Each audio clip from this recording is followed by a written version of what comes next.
नमस्कार भक्तों, आज हम सुनने जा रहे हैं कार्तिक मास की पंच भीखू में सुनी व पढ़ी जाने वाली एक ऐसी कहानी जिसे सुनने से हमें पता चलता है कि कार्तिक मास में बहन बेटी के जाते हुए घर से या रास्ते में कुछ खा पीकर अवश्य जाना चाहिए।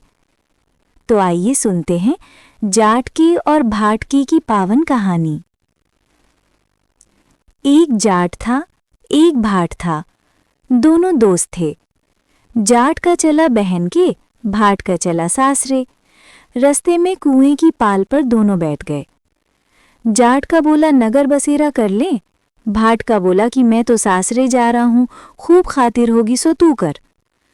जाट कुएं की पाल पर बैठकर पानी की घंटी और चावल का दाना लेकर नगर बसेरा करने लगा और बोला, नगर बसेरा जो करे सो मल धोवे पाँव, तारा माड़ा तापसी देगी मेरी माँ देगा द्वारका का वासी, मीठा मीठा गास वृंदावन का वास, 5 कुल्ठी छठी रास मेरा जिबड़ू श्री कृष्ण के पास, डालू पानी हो जाएगी झट से निकल जाए मेरा जी। ये सब करने के बाद जाट वहां से चल पड़ा और बहन के घर पहुंच गया। जाटके की बहन ने बूरा चावल जिमाकर खूब बातचीत की। जबकि भाट का पहुंचा तो सासरे में आग लग गई। आग बुझाते बुझाते हाथ भी काला, मुंह भी काला हो गया। इन सब के कारण भाटके को ना रोटी मिली और ना पानी। पड़ोसन आई और बोली, जमाई आया है, कम से कम उसकी भी पूछ कर लो। सास बोली, क्या करूं, मेरा घर बार सब जल गया। पड़ोसन ने एक रोटी और छाछ दी, उसने खा ली। शाम को जाट का और भाट का दोनों फिर मिले। दोनों ने अपनी अपनी बात सुनाई। भाट का बोला, मेरे ससुराल में आग लग गई, बुझाते बुझाते हाथ भी काला, मुंह भी काला हो गया और खाने को न रोटी थी और न पानी।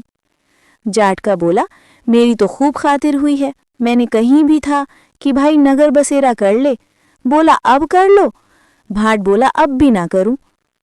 जाटके ने कहा कि पास ही में मेरी मौसी है, पता नहीं रोटी दे या ना दे, परंतु तेरी तो माँ है, दूध चूरमा की पेड़ी धरी पावेगी।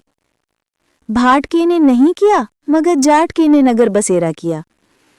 जाटके ने दोहराया, नगर बसेरा जो करे सो मल धोवे पाँव, तारा माड़ा तापसी देगी मेरी माँ देगा द्वारका का नाथ, मीठा मीठा गास वृंदावन का वास, 5 कुल्ठी छठी रास मेरा जिबड़ो श्री कृष्ण के पास, डालू पानी हो जाएगी झट से निकल जाए मेरा जी। ये सब करके जाट चल पड़ा। घर पहुंचते ही जाटके की मौसी ने बहुत लाड़ चाव किया। भाट के घर गया तो उनकी भैंस खो गई।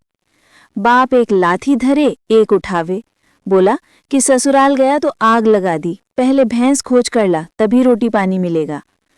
सारा दिन हो गया ढूंढते ढूंढते, पर भैंस नहीं मिली। बाजार में फिर दोनों मिले तो जाट ने पूछा, क्या खबर है। भाट बोला कि आते ही मेरे बाप की भैंस खो गई, उसे दिन भर से ढूंढ रहा हूं, रोटी का ठिकाना नहीं है। जाट बोला, मैंने तो पहले ही कहा था नगर बसेरा कर ले। बोला, अब कर लो। भाट बोला कि अब भी ना करूं। जाट के नगर बसेरा करने लगे। नगर बसेरा जो करे सो मल धोवे पाँव, तारा माड़ा तापसी देगी मेरी माँ देगा द्वारका का नाथ, मीठा मीठा गास वृंदावन का वास, 5 कुल्ठी छठी रास मेरा जिबड़ू श्री कृष्ण के पास, डालू पानी हो जाएगी झट से निकल जाए मेरा जी। उन्होंने नगर बसेरा किया तो आगे चला तो रास्ते में भैंस मिल गई, लेकर घर गया। माँ बोली, लड़के को आते ही निकाल दिया, सारा दिन हो गया भूखा मरता। उसको खूब अच्छी तरह जिमाया। उन्होंने सारी नगरी में ढिंडोरा पिटवा दिया कि सब कोई कार्तिक में और पीहर सासरे में आते जाते नगर बसेरा जरूर करे। आपको कहानी कैसी लगी? कमेंट करके जरूर बताएं।